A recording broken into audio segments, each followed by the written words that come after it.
bersama saya Kalisa Dan saya Fadil. dalam acara Obras, obrolan mahasiswa. Mahasiswa punya cerita.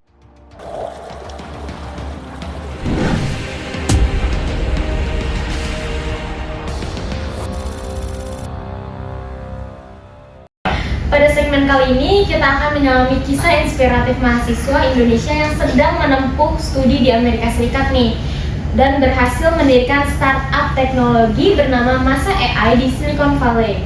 Mereka ini berambisi memberdayakan puluhan juta pelajar dan juga pekerja di Indonesia dengan materi berbahasa Inggris. Sementara itu, survei EY pada bulan Desember 2024 menyatakan 61% dari Gen Z ini adalah pengguna beragam AI, yaitu mereka yang memanfaatkan AI dalam beragam konteks. Nah, dibanding hanya 15% yang super users. Ini bukan sekadar tren, tapi bukti bahwa generasi muda sedang memimpin gelombang revolusi digital. Nah, hari ini kita akan ngobrolin sesuatu yang lebih membanggakan lagi bersama mahasiswa Indonesia yang berhasil memanfaatkan teknologi AI dengan luar biasa, dengan sangat sukses menciptakan platform edukasi berbasis AI dari jantung Silicon Valley. Mari kita sambut Sabda Derafi. Apa kabar nih? Baik, alhamdulillah. Sehat? Sehat. Alhamdulillah. Kak, kita mau bertanya-tanya nih. Boleh. Kira-kira kapan sih Kak kamu tertarik di dunia ini? Apakah sebelum kuliah di Amerika atau mungkin setelah kuliah di Amerika? Ketertarikan saya justru tentang minat saya kepada AI sebenarnya sudah muncul ketika saya melanjutkan studi saya di luar negeri di US. Di sana saya mulai mendalami tentang teknologi AI. Kebetulan juga saya di sana mengambil studi yang berkaitan dengan minat saya tersebut. Jadi hal itu mendorong saya untuk mendalami lebih banyak minat saya tentang AI. Oh gitu. Terus siapa aja sih Kak yang terlibat atau membantu dalam proses riset dan pengembangan kakak ini? Apakah dari sahabat atau keluarga mungkin? Untuk teman-teman sekitar saya, terutama adik saya ya, saya tidak sendiri untuk mengembangkan karya AI saya. Tentunya ada dukungan dari mentor-mentor lain seperti teman-teman yang satu studi ya dengan saya di kampus. Terutama adik saya Jason, dia mendukung saya untuk lebih menggali lagi tentang karya yang akan saya buat. Oh baik, bagus ya. Tapi di mana sih Kak Kakak biasanya melakukan riset atau eksperimen teknologi? Apakah di kampus, laboratorium, atau secara daring Kak?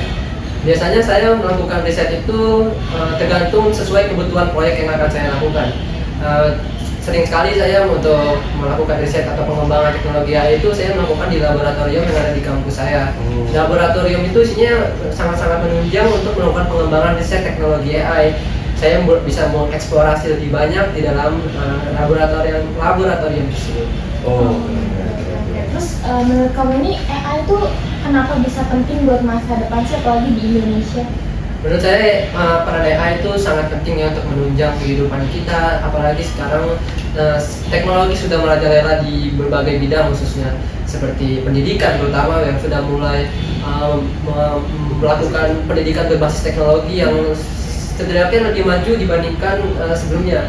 Ada peningkatan yang signifikan dengan menggunakan teknologi AI di semua bidang-bidang tertentu. Menurut saya sangat penting untuk kita gali lebih dalam, kita lebih eksplor lagi untuk penggunaan AI ini seperti apa, dan untuk dilakukan dengan hal-hal yang positif nih Kak. Soalnya banyak banget penggunaan AI itu disimpang siurkan, dibelokkan ke hal-hal negatif, dan kita harus tetap menjaga penggunaan AI ini untuk tetap di jalur yang positif. Iya. Tapi apa saja sih Kak fitur atau keunggulan dari teknologi AI yang kamu kembangkan dibanding metode pembelajaran konvensional? Tentunya karya yang saya kembangkan, saya ada fitur-fitur unggul seperti saya melakukan pengembangan itu menggunakan personalized learning. Di situ di dalam karya yang saya buat, terutama ini karya yang saya buat ini menunjang untuk para masyarakat atau audiens yang menggunakan AI saya itu bisa untuk belajar bahasa Inggris lebih dalam. Seperti tes-tes yang ada di dalam karya AI tersebut seperti tes TOEFL dan lain-lain. Khususnya sih untuk saat ini pengembangan karya AI yang saya lakukan berkhusus pada bahasa Inggris. Bagaimana orang-orang itu bisa ngetes nih kayak seberapa jauh sih bahasa Inggris yang kita kuasai seperti itu. Dan juga untuk masyarakat yang ingin kerja juga bisa juga dibantu oleh dengan AI saya. Nah, udah gak kerasa nih kita udah di pertanyaan terakhir nih Kak. Ternyata gimana sih kamu melihat potensi implementasi karya di Indonesia, terutama kan untuk pemerataan akses pendidikan nih? Tentu potensi yang dimiliki oleh Indonesia ini cukup besar, AI di Indonesia, karena terutama AI ini sangat penting ya untuk menunjang pendidikan terutama agar tidak ketertinggalan dengan negara-negara lain yang sudah maju, apalagi kita di negara berkembang ini kan. Terus juga AI ini di Indonesia harus mulai diratakan ke daerah-daerah terpencil. Biar apa? Biar tidak terjadi kesenjangan pendidikan digital antara kota-kota besar dan kota-kota kecil. Dan juga di Indonesia ini menurut saya masih perlu banyak sekali yang harus dikembangkan dari digital AI ini, seperti pembelajaran melalui digital learning itu juga cukup membantu, dan juga tidak hanya membantu, itu juga bisa menjadi efisien ke depannya. Oke Kak, jadi kita akan kembali lagi di segmen selanjutnya. Tetap di sini bersama Obras, obrolan mahasiswa. Mahasiswa punya cerita.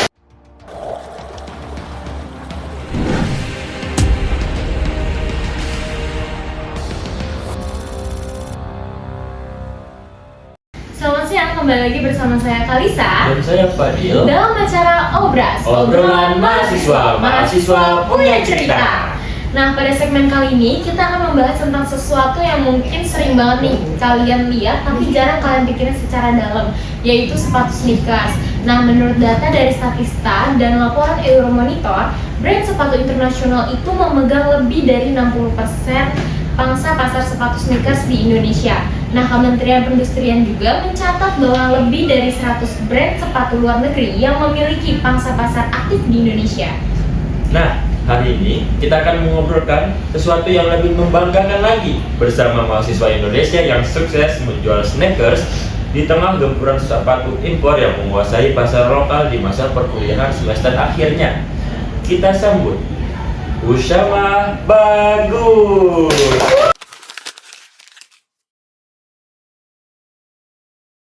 Halo Kak, bagaimana kabarnya untuk hari ini?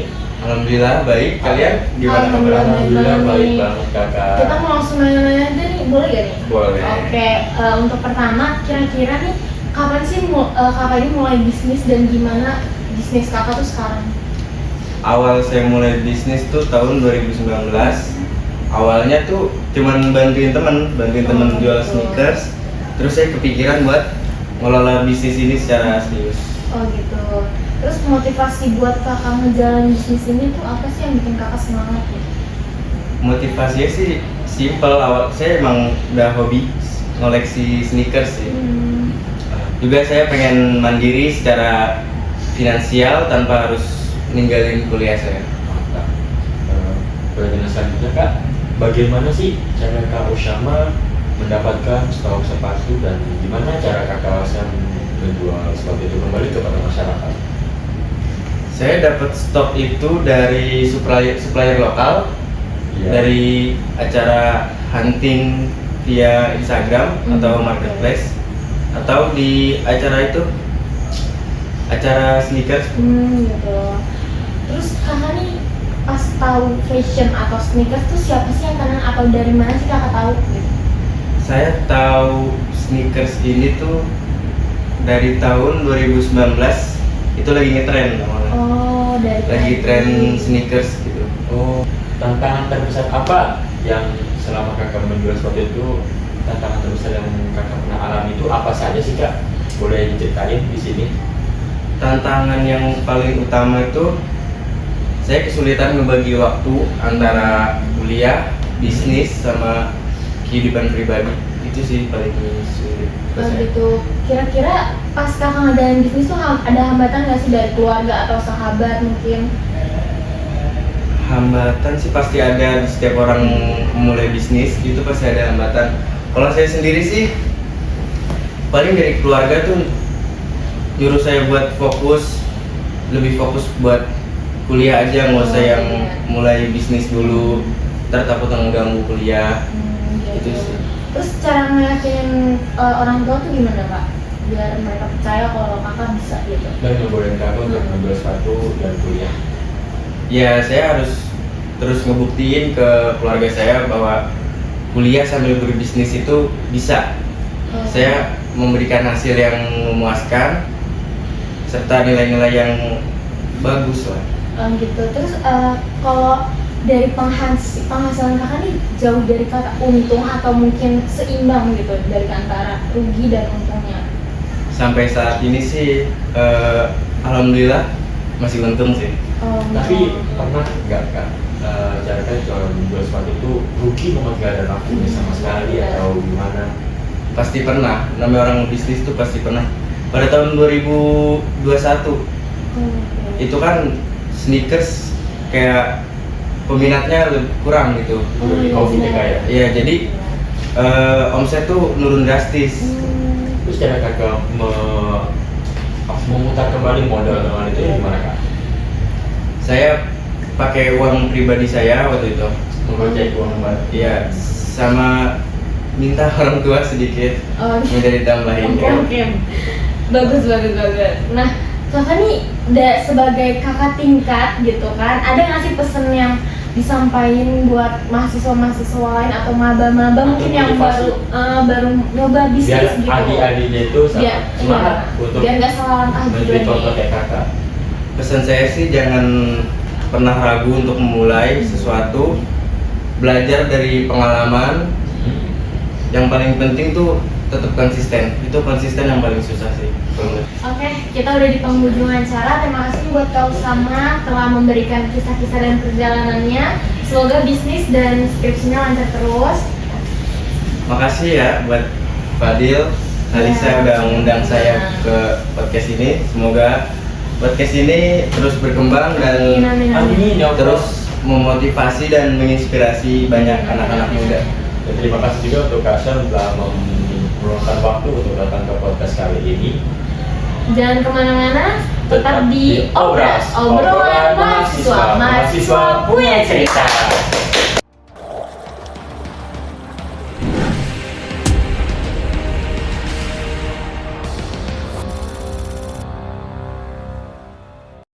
Kembali lagi di Obras, obrolan mahasiswa. Mahasiswa punya cerita. Nah, di segmen ketiga kita kali ini kita akan bahas topik yang cukup hangat nih. Jadi tentang menurunkan minat mahasiswa dalam berorganisasi. Nah, menurut survei dari Direktorat Jenderal Bel Mala Kemendikbudristek tahun 2023 hanya sekitar 18% mahasiswa aktif di organisasi intrakampus.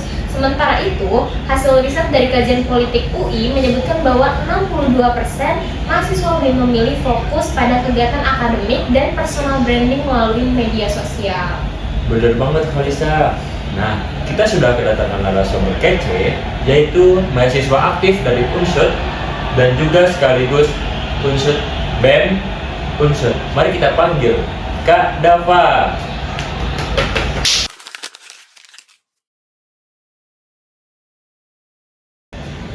Halo Kak Dava. Halo, Gimana kabarnya nih untuk hari ini Kak? Alhamdulillah baik. Alhamdulillah. Nah, kita langsung masuk ke pertanyaannya aja kali ya Kak. Nah, apa sih sebenarnya yang terjadi pada organisasi mahasiswa ini? Apa benar minat mahasiswa Unsud tuh sekarang lagi menurun? Terus kira-kira sejak kapan fenomena ini tuh mulai terasa gitu? Sebenarnya mahasiswa Unsud tuh minatnya sudah mulai menurun ya sejak program MBKM itu dilaksanakan lah. Pada tahun 2019 tuh sejak adanya COVID ya. Jadi minat mahasiswa tuh udah mulai menurun karena mahasiswa ini lebih fokus sama kegiatan-kegiatan di luar kampus. Kayak misalnya studi independen, magang, dan kegiatan kampus-kampus di luar lain. Jadi mereka tuh mikirnya kalau kegiatan mahasiswa di dalam kampus tuh kayak nggak berguna gitu, padahal kan berguna juga. Iya, benar-benar banget. Jadi menurut Kak Dava, kenapa sih minat organisasi ini bisa menurun? Apa karena mahasiswanya ngerasa organisasi itu udah nggak penting lagi untuk saat ini? Apa kenapa Mas Dava? Kak Dava? Sebenarnya enggak juga sih, menurut saya organisasi itu tetap penting. Cuman ya itu tadi, mahasiswa sekarang tuh lebih fokus ke program-program yang di luar kampus. Jadi mereka tuh lebih mementingin program magang, MBKM, itu kan bisa menghasilkan pengalaman yang nyata ya. Padahal kalau di organisasi kampus juga bisa ngasih pengalaman yang nyata, cuman mereka fokusnya mungkin lebih ke pengalaman di luar kampus. Oh gitu. Kalau gitu siapa aja sih yang paling kena dampaknya nih, apa organisasi mana yang paling berat gitu? Yang paling berat sih terutama pengurus inti sih. Oh iya. Kan kita kan ngurusin proker juga banyak ya, kita juga kurang orang, jadi satu orang tuh bisa megang 2 jabatan proker lah, jadi itu cukup keteteran juga sih. Misal kalau satu orang 2 proker tuh karena kita nggak ada siapa lagi mau bantu kalau misal nggak ada anggotanya kan. Iya benar-benar. Nah, selanjutnya Kak, menurut Kak Dava ya, penurunan minat ini paling terasa di organisasi mana sih? Menurut saya di himpunan mahasiswa jurusan sih, itu mulai terasa banget karena himpunan mahasiswa jurusan ini kan awal mula ya, organisasi kampus organisasi itu awal mula tuh himpunan mahasiswa jurusan kan. Jadi ini tuh mulai terasa lah orang-orang. Gitu. Kira-kira dari himpunan mahasiswanya nih banyak nggak sih yang lanjut ke BEM gitu, atau mungkin mereka lebih banyak yang udah stop di Hima aja gitu? Kalau anggota-anggota himpunan mahasiswa saya itu mereka tuh fokusnya lebih ke himpunan mahasiswa jurusan ya. Karena kan ini kan berkaitan dengan jurusan yang mereka pilih kan selama kuliah. Jadi mereka lebih bisa belajar tentang jurusan mereka di organisasi ini. Kan karena kalau BEM itu kan lebih universal ya, jadi semua jurusan tuh bisa lebih mencakup semuanya lah. Tapi kalau di organisasi himpunan mahasiswa jurusan ini kita tuh hanya fokus ke jurusan kita aja. Terus kenapa bisa kakak nih mempertahankan untuk lanjut ke BEM daripada kayak teman-teman kakak nih yang stop di Hima aja gitu? Kalau saya sih mungkin ingin mendapatkan pengalaman yang lebih banyak sih. Iya. Karena kan di jurusan saya ikut Hima juga, cuman saya merasa cukup kurang lah. Jadi saya mau lihat nih progres teman-teman yang lain yang di luar jurusan saya. Jadi mereka tuh apa sih prokernya, atau bisa belajar lebih banyak dari mereka. Proker-proker apa sih yang ada di universitas ini? Oh gitu. Terus tujuan kakak nih buat jadi presiden BEM itu apa untuk kedepannya gitu? Saya ingin mengajak mahasiswa, seluruh mahasiswa Unsud ya, terutama lebih aktif lagi, itu mengkritik kebijakan-kebijakan universitas yang memang seharusnya ada celah untuk dikritik lah. Misalnya ada kebijakan-kebijakan yang kontroversial lah. Saya ingin mengajak semua mahasiswa itu turut aktif, jadi mereka tuh bisa berpikir kritis. Jadi nggak hanya terima jadi aja kalau ada peraturan. Kalau yang menurut mereka salah ya mereka harus benarkan. Jadi mereka tuh nggak takut tutup suara lah. Saya harap sih semua mahasiswa menerapkan itu. Di segmen kita udah sampai di segmen terakhir penghujung acara nih. Kira-kira ada pesan nggak buat mahasiswa non organisasi ataupun yang ada di organisasi ke depannya? Saya rasa yang pesan buat mahasiswa yang ada di organisasi ya, lebih semangat aja lagi rokannya, terus tingkatin kualitas yang ada, jangan sampai kendor. Tingkatin aja kualitasnya supaya kita tuh bisa jalan bareng-bareng lah, jangan sampai ada yang kabur di tengah jalan gitu. Karena kan organisasi kan itu kan ada masa jabatannya kan. Kalau kita berhenti di tengah jalan kayak kita tuh ngeribetin orang lain lah sebenarnya. Sampai itu dilakuin. Dan kalau pesan mahasiswa di luar yang belum ikut organisasi, saya harap organisasi itu penting juga teman-teman. Jadi kalian tuh jangan mikir organisasi itu ngapain sih organisasi, kalian pikir apa cuma buang-buang waktu, nongkrong doang kan. Iya, tetap berguna ya. Iya, terus itu berguna juga teman-teman. Jadi kalian tuh bisa mengenal lebih banyak orang, cara mereka berinteraksi, cara mereka menjalankan kota-kota mereka, kritis. Jadi kita tuh bangun bersama-sama lah, karena bukan sekedar nongkrong biasa lah, tapi kita tuh sambil nongkrong sambil belajar dan mendapatkan pengalaman untuk kerja juga. Karena kan kerja juga kan butuh pengalaman. Iya ya. betul, nggak mungkin langsung kerja Iya. kan susah banget. Terutama sekarang kerja itu butuh pengalaman ya. Iya, Kan betul. pengalamannya apalagi kalau nggak masih kan. Benar banget Kak Dava. Oke, terima kasih buat Kak Dava atas perjalanan dan kisah-kisahnya yang sudah dibagikan kepada penonton. Semoga organisasi BEM atau himpunannya tetap terjalan dengan baik. Amin. Dan kami ucapkan terima kasih kepada penonton yang sudah menonton. Dan Kami beserta tim dan kru bertugas mohon maaf atas segala keterbatasan dan terima kasih. Jangan lupa saksikan Obras setiap Selasa pukul 10 hingga 10.15. Obras, obrolan mahasiswa. Mahasiswa punya cerita. Jangan lupa like, Subscribe dan bye-bye.